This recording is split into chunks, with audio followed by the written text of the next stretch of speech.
Okay guys, what's going on? Cloud Plays here, and we're back in Outriders Worldslayer. Now today in this video we are going to have to approach the elephant in the room, in a video that I really wanted to avoid as long as possible because I am genuinely having a lot of fun inside of this game.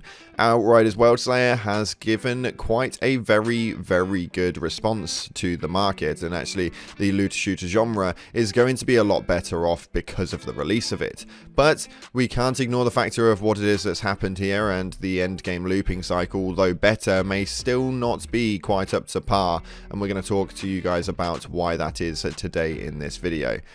We do live stream 5 days a week on Twitch, and you can find the link down in the description for that. That is the extended content where we do a lot of daytime things, and you guys get to catch me on my odd days where we're grinding out for videos and making builds and stuff.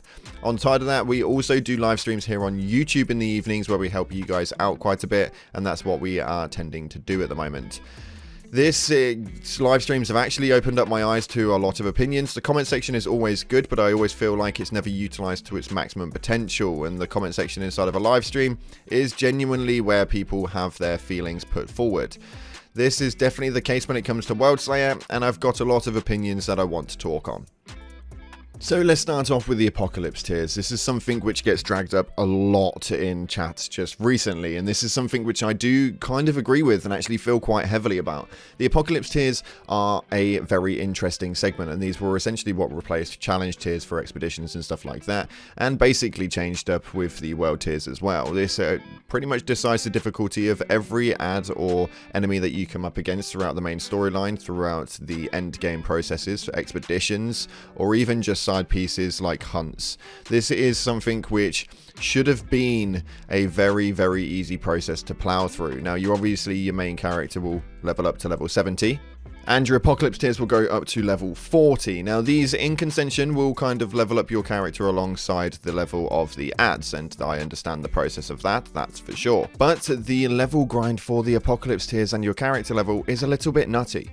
Now, I've put in about 40 to 50 hours inside of this game, and I have already only got to level 55 on my character. Now, for those of you guys who know the game well, you'll know that the starting point for Worldslayer is at 50. This has taken a bloody long time to level up the process, purely based on the level of materials that you'll obtain throughout, and the Apocalypse tiers, well, they're still slowly grinding up. I don't even think I'm halfway now.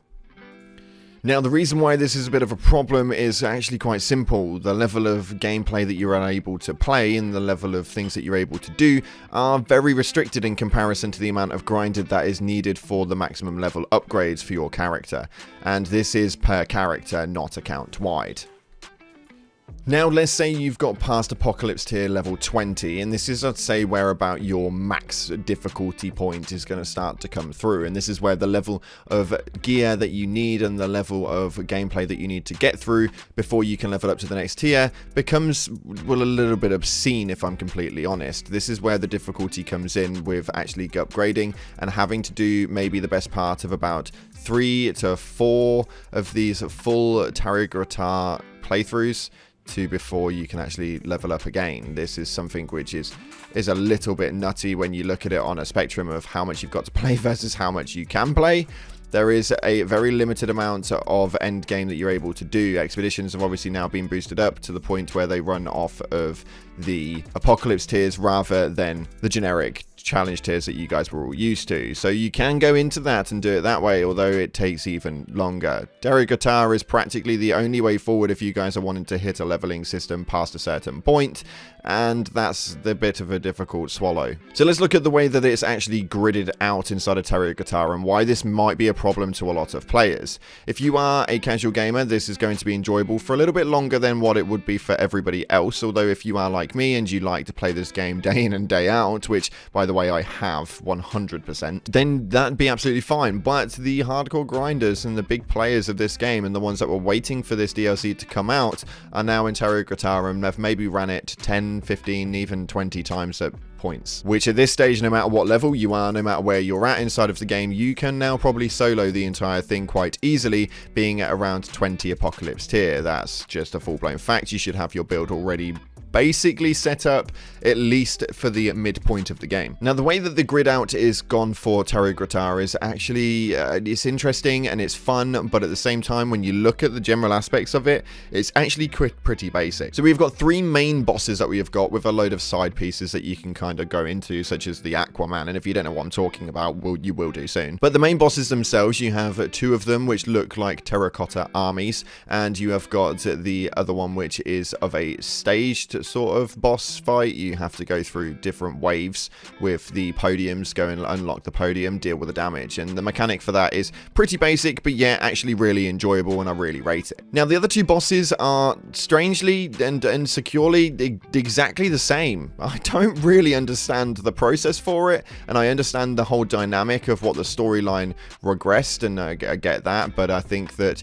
the leveling system would have kind of wanted a bit more of a diverse boss maneuver when it came to what it was you can do, considering this is all we are going to be able to repeat repeatedly for maybe around 100 to 200 runs before you get towards the top end of this freaking leveling system, which, by the way, does get a little bit longer and a little bit harder as you get through the apocalypse tiers.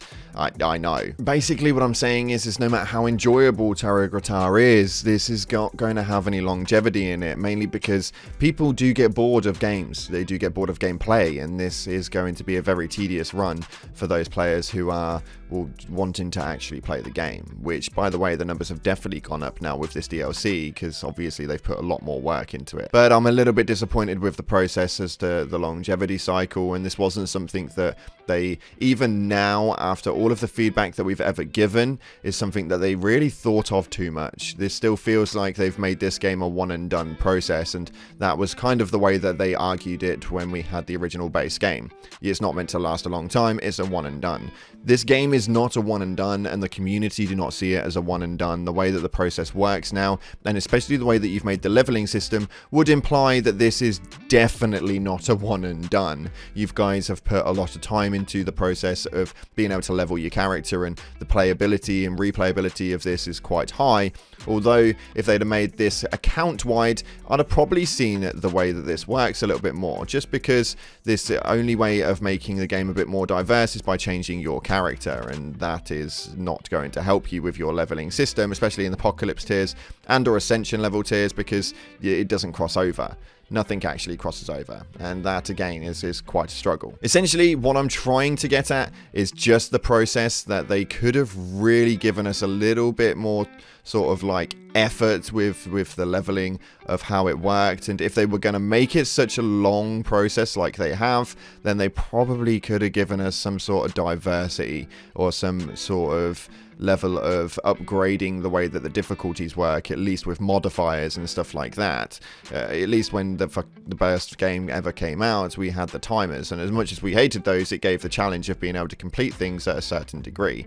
This now does not have or withstand any of that process. Am I saying I don't enjoy the game? No, I absolutely adore it, which is why you're seeing so much of it on the channel, and we're live streaming so much of it here and on Twitch at the minute. But is this going to be something that you guys are going to want to be playing in maybe the next month or two's time? Definitely not. To answer the quick question of is it worth your money, again, I ask this question a hell of a lot. Yes, you will definitely get your money's worth out of it, although it is an expensive expansion. It's kind of got that Diablo-esque feel, and I think that you will definitely get your money's worth from that. This is, again, though, not going to be something that you are going to want to be playing longevity-wise, and I think that's the disappointing factor for me. Let me know what your guys' opinions are of the leveling system versus the end game longevity and the productivity around it in the comment section below. It'd be greatly appreciated. That's all we've got time for today. Thank you so much again for watching, guys. Appreciate your faces, and as always, I'll see you in the clouds.